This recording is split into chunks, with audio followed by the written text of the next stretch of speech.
Olá a todos, boa tarde, bom dia, boa noite, como diz o Bruno. Bem-vindos a mais um episódio da Rosa Mecânica. O meu nome é Henrique Canha, à minha esquerda, Beatriz Carvalho. à minha direita.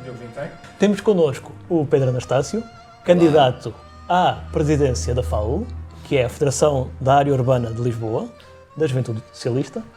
Muito bem-vindo. Muito obrigado pelo vosso convite. Como é que sentes hoje? Sinto-me bem, um bocadinho nervoso, não é todos os dias que se é entrevistado pela Rosa Mecânica, mas vamos lá ver como é que isto corre.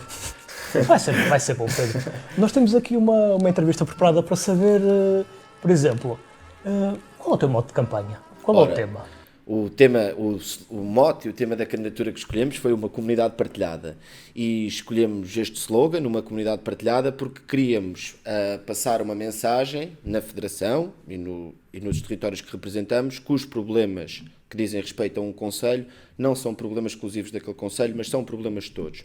E escolhemos, sobretudo, a ideia de comunidade partilhada porque vimos que ela era uma ideia que traduzia a nossa posição coletiva de interdependência, de reconhecimento da nossa fragilidade e, nesse reconhecimento da nossa fragilidade, a necessidade de cooperarmos. Isto porquê? Porque nós queremos fazer daquelas que são as nossas grandes fraquezas individuais e transformá-las em grandes forças coletivas. E vimos que esta era uma mensagem que traduzia bem aquilo que é o espírito, digamos, do socialismo. Se formos pensar na afirmação do movimento socialista na história, vamos ver, que chegarmos à Inglaterra, por exemplo, vamos ver aquele ambiente do Charles Dickens, por exemplo, aquele ambiente fabril em que os operários partilhavam condições de vida desumanas, miseráveis, e que foi através da capacidade de organização e de cooperarem, juntando, lá está, eram fracos para agir individualmente, mas se juntassem conseguiam ser uma grande força.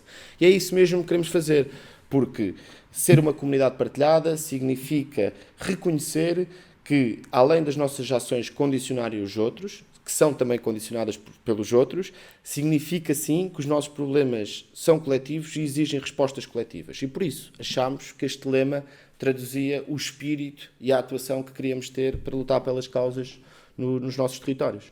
Ok. E porquê é que és candidato? O que me faz ser candidato é que vejo, por exemplo, a realidade, por exemplo, da região de Lisboa-Vale do Tejo, e vejo que, por exemplo, no contexto do país é uma das que tem as taxas mais baixas de médico-família por utente, por exemplo, e acho que, sobretudo, temos muitos desafios aqui, por exemplo, a recuperação da confiança no transporte público, que no contexto desta pandemia vai ser preciso recuperar essa confiança.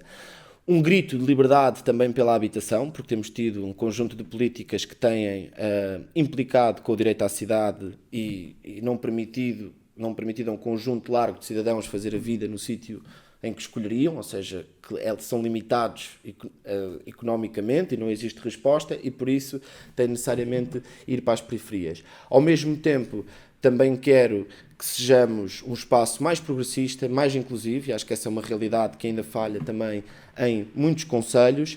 Temos também um objetivo de lutar pela escola que queremos, ou seja, uma escola que promove saudáveis relações interpessoais, uma escola que combate o bullying, uma escola que dá uma resposta do ponto de vista da saúde mental, e agora falar-vos também um bocadinho de outros motivos desta candidatura, que também é a causa da saúde mental. A causa da saúde mental, queremos garantir que não há mais espaço para a indiferença, que não desistimos mais do nosso concidadão e conseguimos falar deste tema sem estigmas. E outro dos grandes motivos que também me leva a esta candidatura, já o disse até num outro episódio, é a forma como nós vemos também, noutra participação, noutro programa, é a forma como nós, Juventude Socialista, temos militantes a partir dos 14 anos e às vezes fazemos muita política e muitas opções políticas para a escola, para este ensino básico, secundário, e depois já no plano, sobretudo, focamos muito no ensino superior. Eu acho que até o nosso compromisso e o nosso combate contra as desigualdades exige que nos concentremos também nesta fase da infância, nas primeiras fases da vida, porque essas fases vão implicar e refletir-se no desenvolvimento posterior de todo o processo de formação do indivíduo. Outra causa que também motiva esta candidatura é necessariamente o emprego.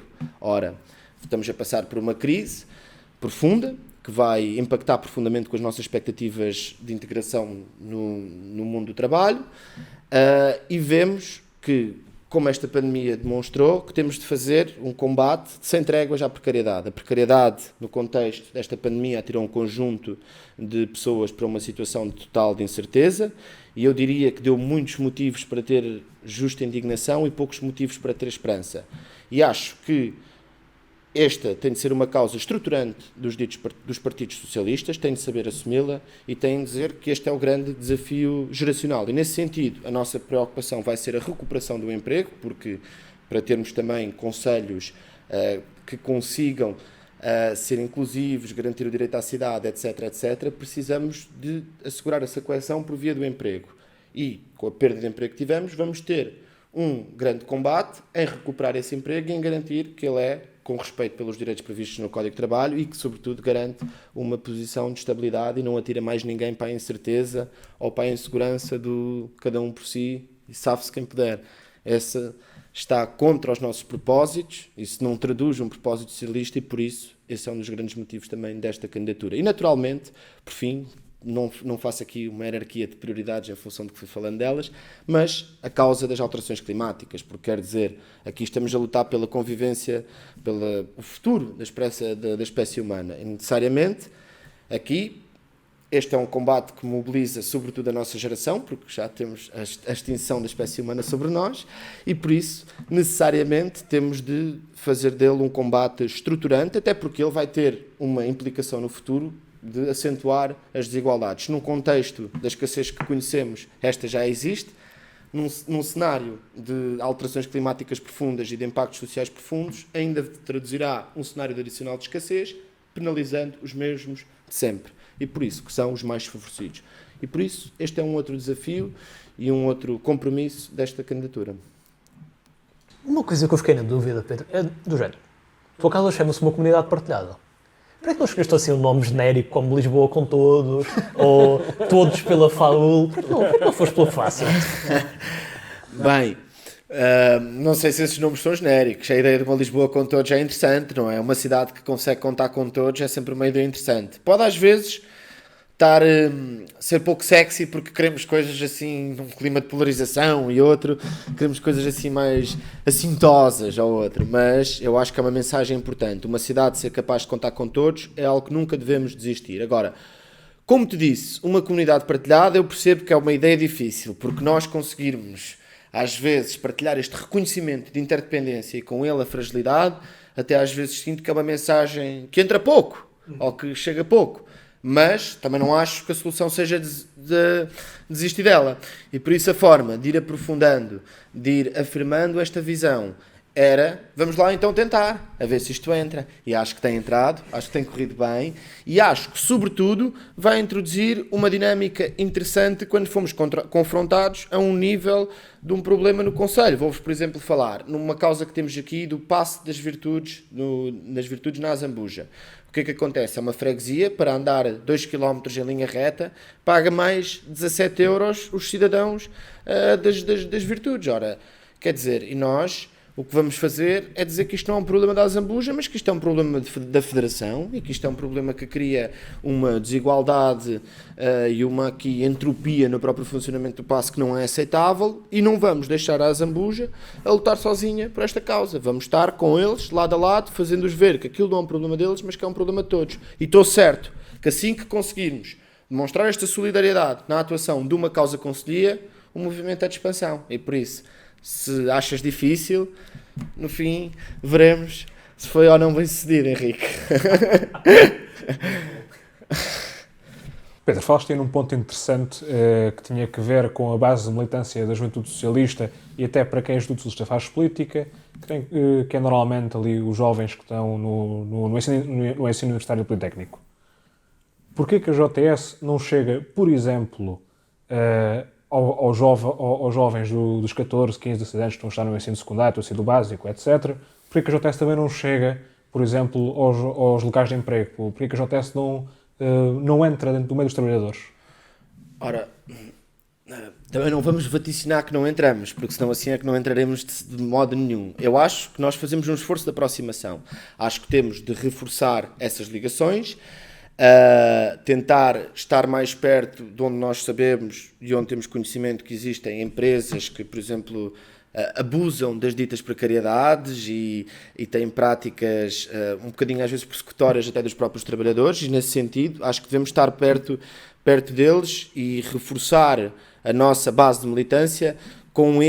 com esse conjunto que tu referiste. Ao mesmo tempo, queria também dar aqui uma nota. Acho que também temos, no contexto do ensino que referiste, também não deixar de fora o ensino profissional. Acho que temos tido alguma dificuldade profunda de penetração no ensino profissional. Há um estigma sobre o ensino profissional que é preciso desconstruir, que é quase como visto como um ensino de segunda, e por isso aí também há um combate. Eu não vaticinava que não entramos, acho que nos podemos...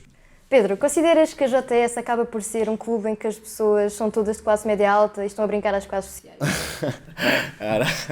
Acho que, quer dizer, não considero que nada seja isso. Aliás, nós interpretamos as nossas disputas e as nossas causas sociais como motivos que nos dão força para agir, e por isso do brincar às causas sociais até é um entendimento um bocadinho muito classista, ou seja, do género, só a pessoa que está desfavorecida pode ter empatia ou perceber aquele contexto.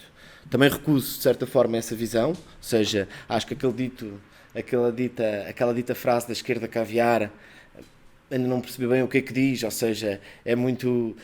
parece que quase reduzir a política a um campo puramente de classe, e aqui, respondendo à vossa pergunta, ou seja, tenta reduzi-la a um campo puramente de classe e não a um campo de pensamento, de atuação política e de prosseguirmos valores. Nesse sentido, eu acho que a JS não é isso. Acho que as causas sociais nos dão força, nos dão vontade de existir, de agir. Basta pensar nos combates que já travámos na sociedade portuguesa e que conseguimos vencer, os outros que temos para o futuro e o empenho que em cada, por exemplo, Orçamento de Estado, iniciativas legislativas que vamos apresentando, que demonstramos bem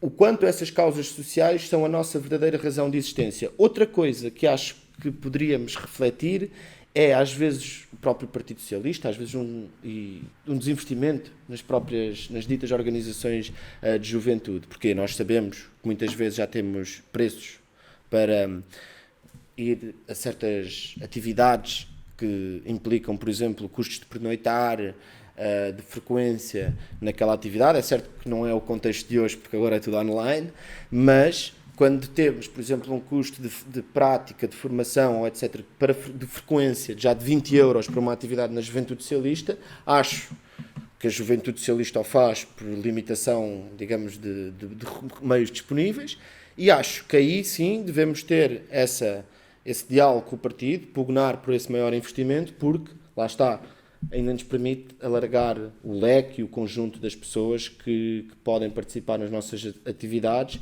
E também, ao menos, vamos nós, na nossa organização, ser verdadeiramente inclusivos e abertos do ponto de vista social, não tendo barreiras à participação plena de todos os militantes.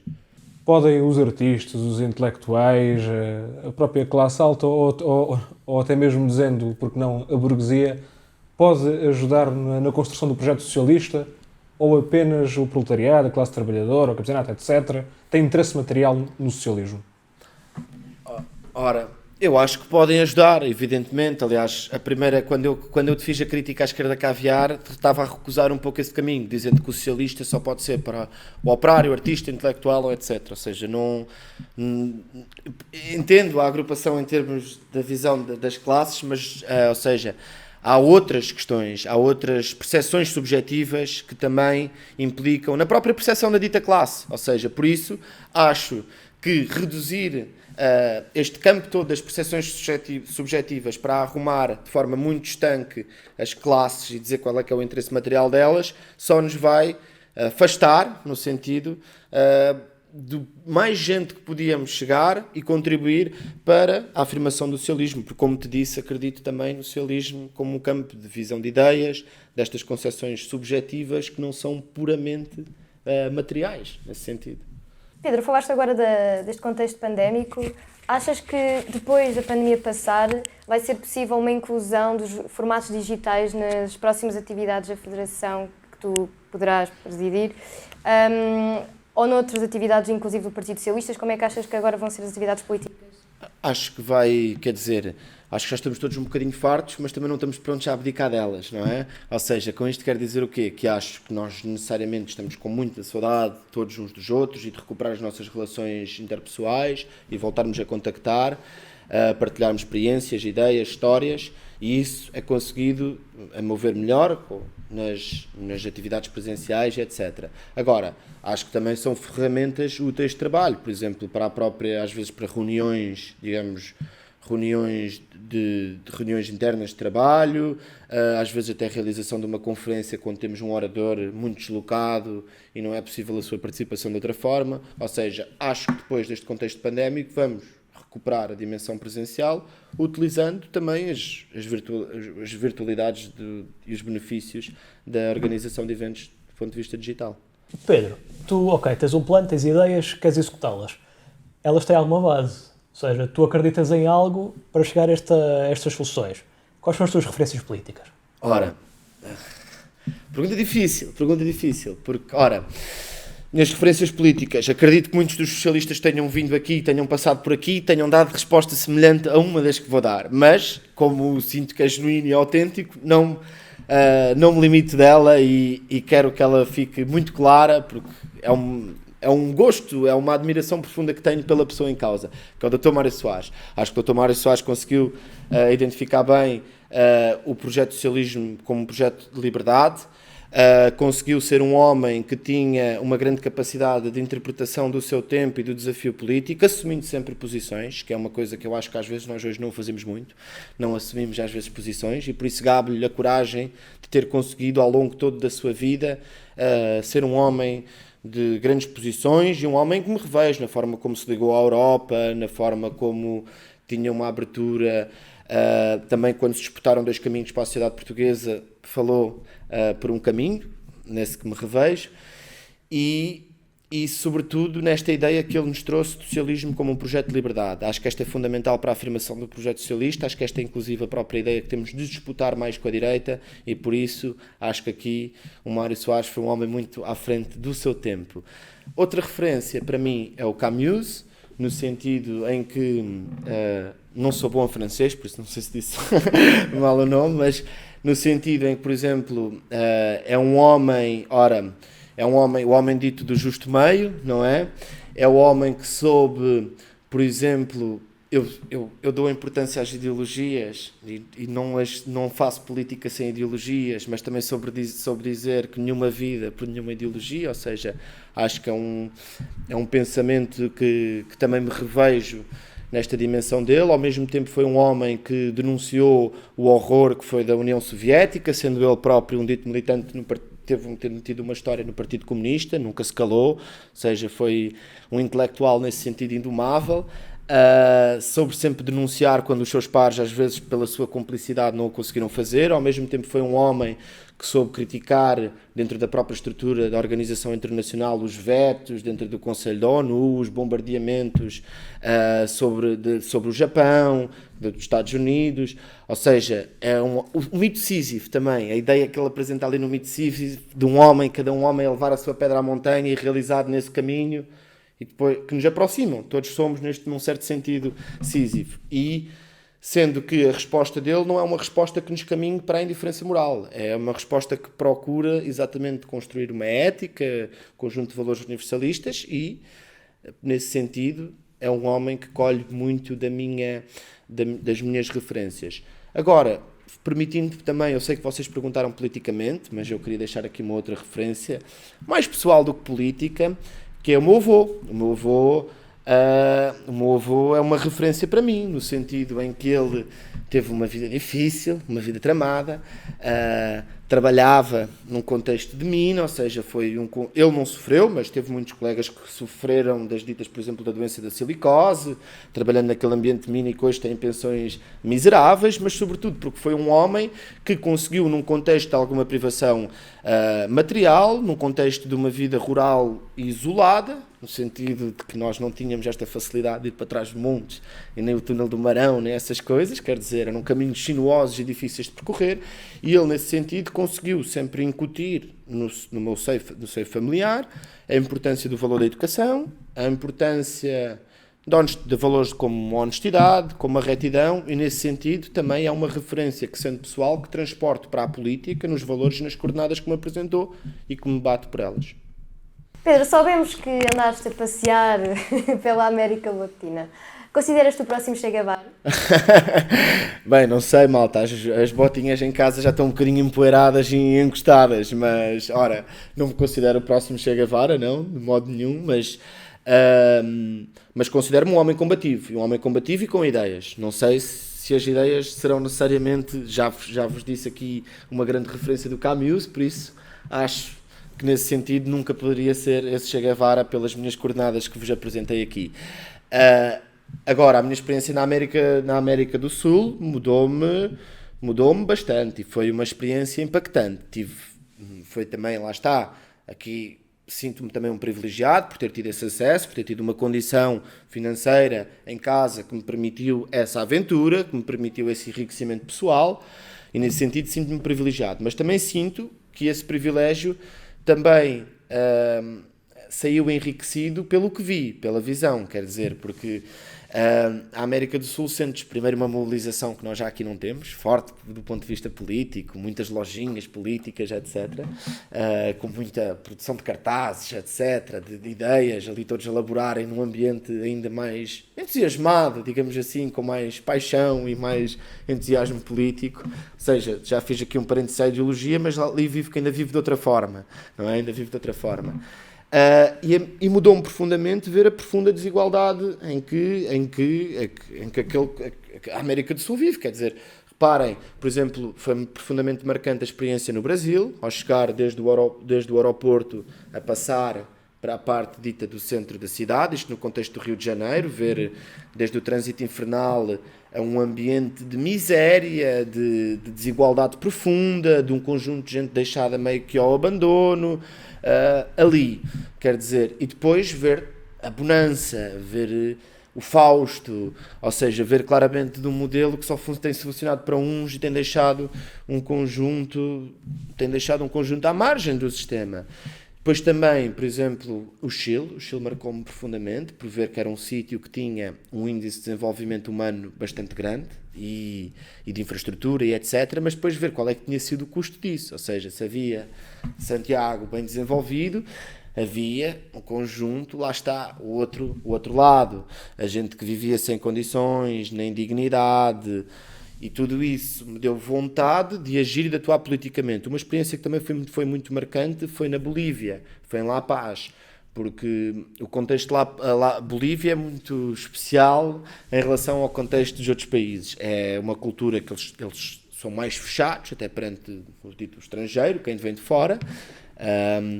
E têm, por exemplo, lá numa praça principal de La Paz, tinham um conjunto de população que trabalhava noutras zonas da Bolívia, ou seja, vivia da prática agrícola, e, fustigados pelo mau ano agrícola, esse conjunto todo vinha dessas montanhas para La Paz. E vinha para fazer o quê? Para viver de esmola, ou seja, vivia ao abandono, ou seja, perante o clima, que não conseguimos, de certa forma, controlar, não é? Claro que isto, com a causa das alterações climáticas, daria para outro tópico, mas sofrendo esses efeitos adversariais que são atirados ali a uma situação de indignidade, de miséria humana. E tudo isso fez sentido, me renovou as minhas convicções e as minhas forças no próprio projeto socialista. Aliás, vindo da América do Sul, comecei a militar fortemente na juventude socialista. Já me tinha inscrito aos 18 anos, mas tinha feito uma militância intermitente, como lhe gosto de chamar,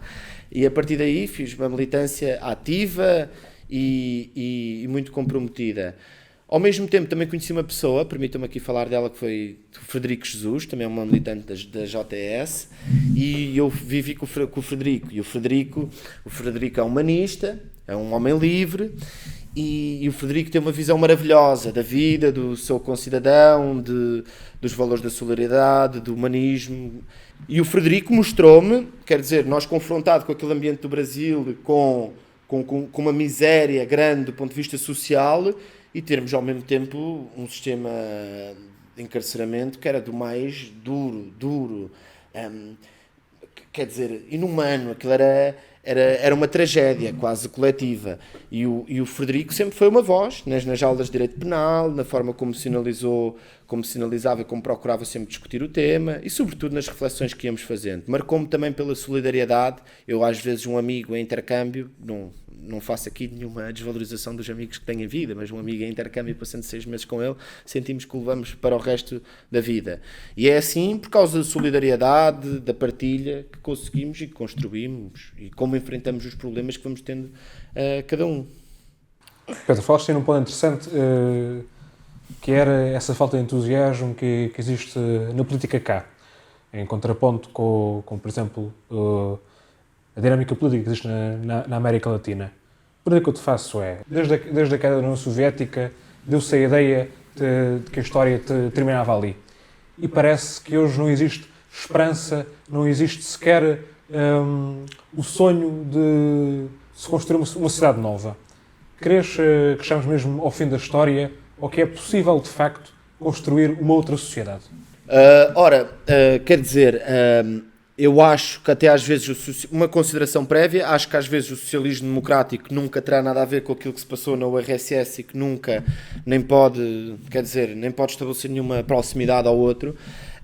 Isso às vezes, a existência da própria URSS é um rótulo pesado para aqueles que procuram simplificações grosseiras e desqualificar o próprio socialismo democrático, ou seja, acabam por utilizar de uma experiência autoritária, totalitária, aliás, para enfraquecer o poder de uma ideia construída em liberdade e em democracia. E nesse sentido, isso é péssimo para nós, mas eu também não me revejo em nenhuma ideia de fim da história, quer dizer, fim da história é contrário até à própria ideia da história, não é?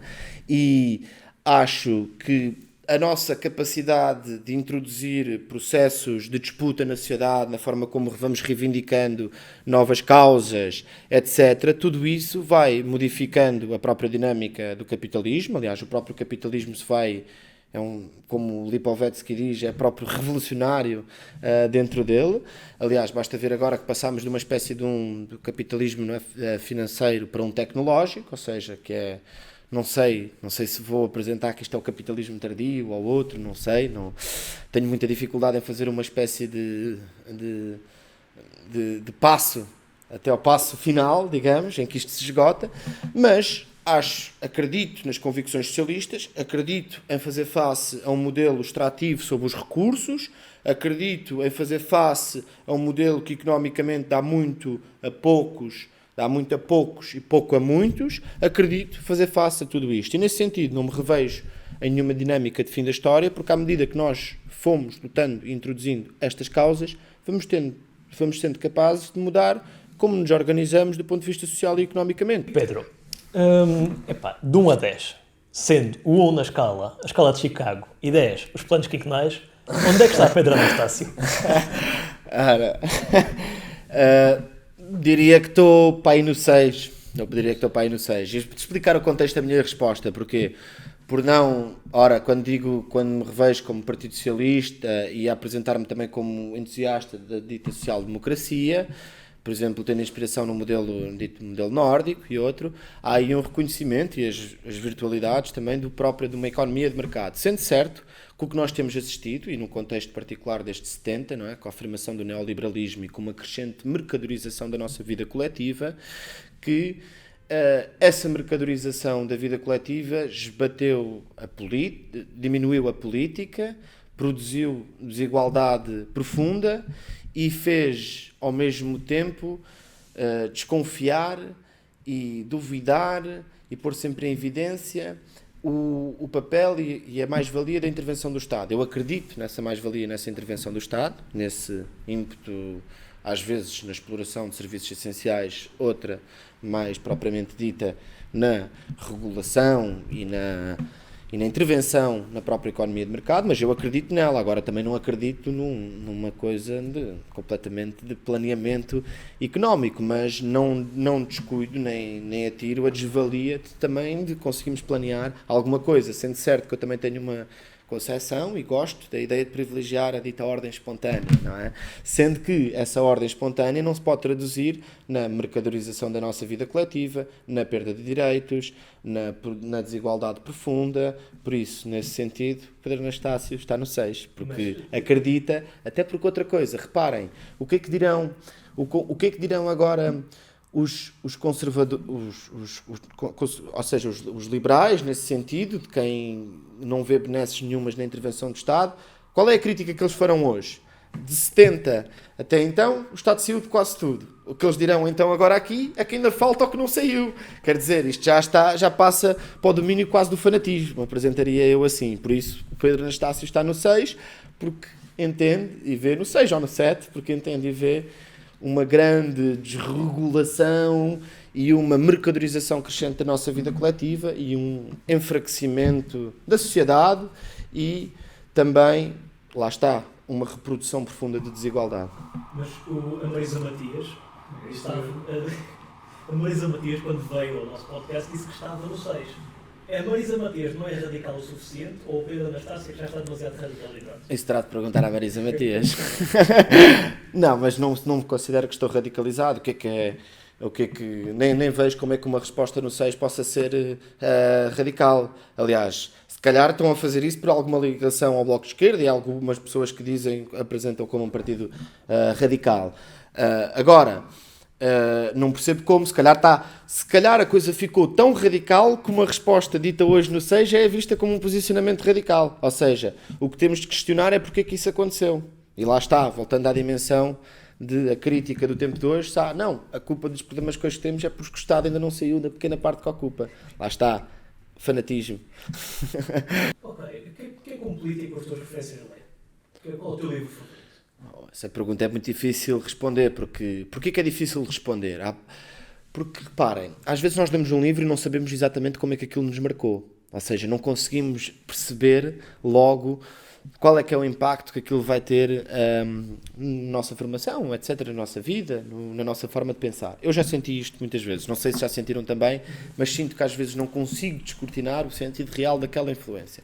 Mas tenho alguns livros que para mim foram fundamentais e que me disseram muito, desde o Meu Pé Laranja Lima, por exemplo, é uma história da comoção, quer dizer, de ver como é que vive aquela família pobre e lá está, a solidariedade, a preocupação com os mais desfavorecidos, também veio um pouco dessa leitura que fiz em muito tenra idade. O Fernando Savater, que é um autor que eu gosto imenso e que a minha mãe ofereceu-me esse livro também, quando eu ainda estava na escola, e esse livro deu-me uma dimensão interessantíssima, até uma coisa que eu nunca tinha pensado, que ele fala do Heitor, fala da luta do Heitor e do Aquiles, e depois apresenta-nos assim, e eu nunca tinha visto esta perspectiva, achei curiosa, porque o Aquiles, de certa forma, é imbatível. Ou seja, o Aquiles nunca está... É certo que ele morre lá com o Paris, não é? Mas ele é imbatível, ou seja, ele nem nunca pesa, quase perante a dimensão de um combate, o risco que é perder, porque ele é o grande guerreiro. O Heitor, de certa forma, não é esse grande guerreiro, mas vai e sai em defesa, tentando poupar toda a sua cidade para enfrentar aquele que era o maior guerreiro de todos. E neste sentido, o Fernando Savater dá aqui uma perspectiva de apresentar o Heitor como o verdadeiro bravo e o homem de valores, de coragem, que é o seu sacrifício pessoal para a cidade poder viver, mesmo sabendo que o seu destino muito provavelmente seria a derrota, não é? Mas ele vai e aceita este combate. Este livro marcou-me e abriu-me muito esta perspectiva, porque às vezes... até que aprofunda um olhar que eu também acho que é importante para os socialistas, às vezes a empatia e a preocupação que damos às vezes aos derrotados, ou seja, não somos um projeto dos ditos dos vencedores, dos grandes vencedores, e mais sobretudo no plano moral, no que é que representava uma personagem, do que é que representava outra, as fragilidades de uma e as fragilidades de outra, e o que é que aquilo representava. E as Memórias de Adriano, da Marguerite Yourcenar.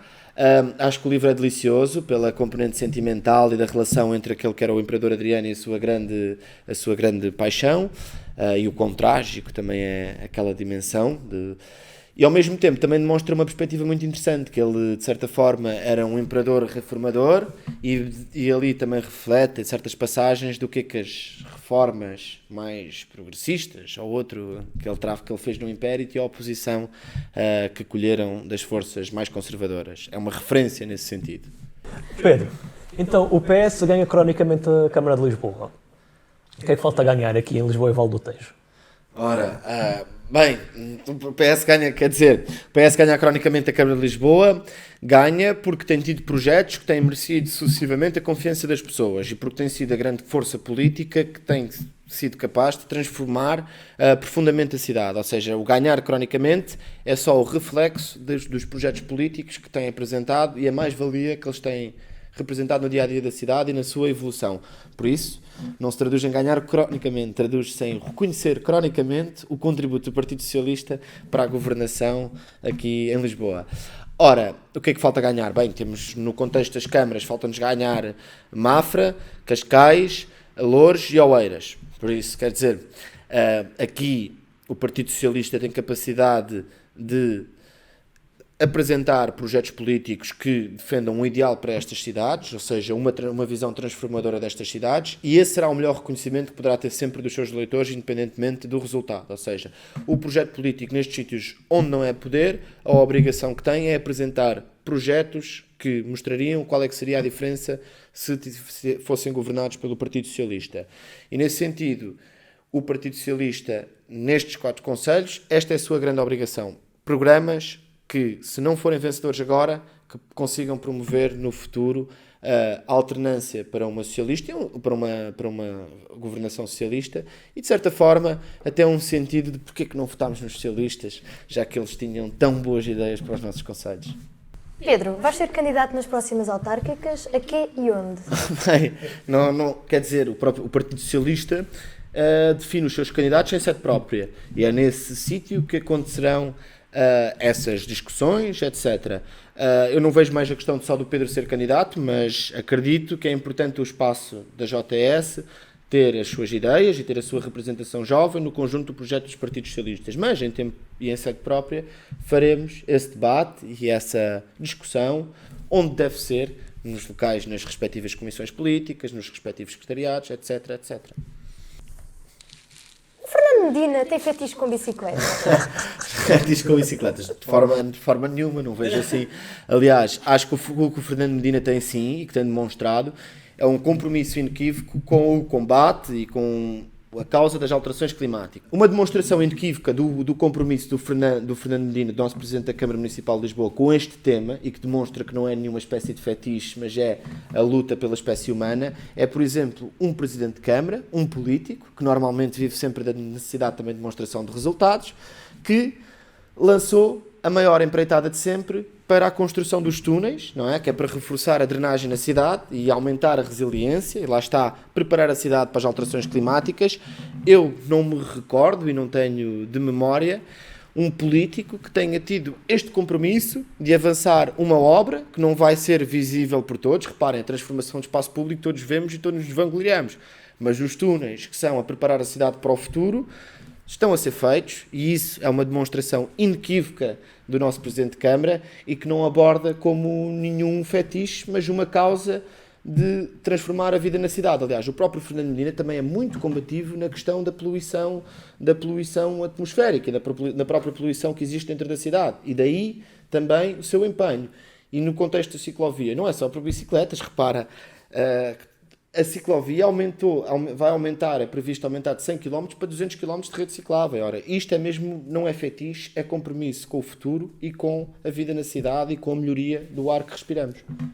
Então, uma última pergunta. Tu trabalhas com o Duarte Cordeiro e o Duarte Cordeiro e qualquer membro do governo neste momento estão a lidar com a pior crise sanitária dos últimos 100 anos.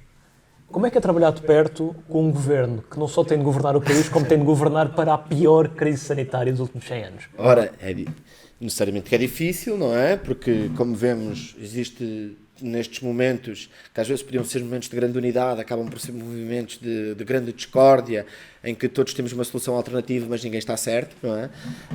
Ou seja, não existe consenso de nenhuma forma, desde os epidemiologistas, nem nos epidemiologistas existe consenso, por isso é muito difícil promover as respostas neste contexto.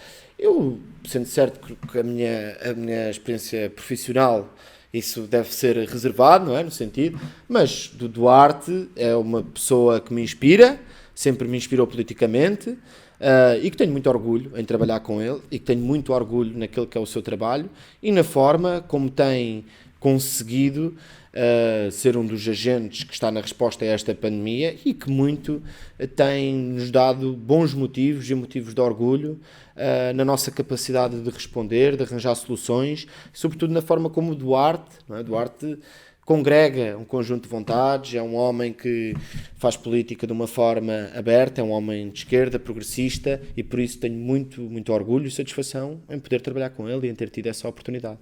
Nunca na minha vida pensei falar sobre túneis com este entusiasmo e força. Só tenho a agradecer. Este foi um grande episódio da Rosa Mecânica. Obrigado por ter estado connosco. Obrigado. Alguma mensagem final que tu queiras mandar? Quero só agradecer-vos, a vocês, pelo convite, dar-vos os parabéns. Tenho assistido a estes vossos episódios, à dinamização deste projeto. É um projeto entusiasmante. Somos aqui um bocadinho todos entre nós nerds políticos e é bom ver os nerds políticos a fazer coisas tão valiosas e que acrescentam tanto à nossa comunidade. Quero-vos só dar força, agradecer e continuamos a lutar por um projeto socialista e sendo certo que queremos também para a afirmação desse projeto socialista uma Rosa Mecânica forte e por isso essa é a vossa obrigação. Obrigado. Muito obrigado.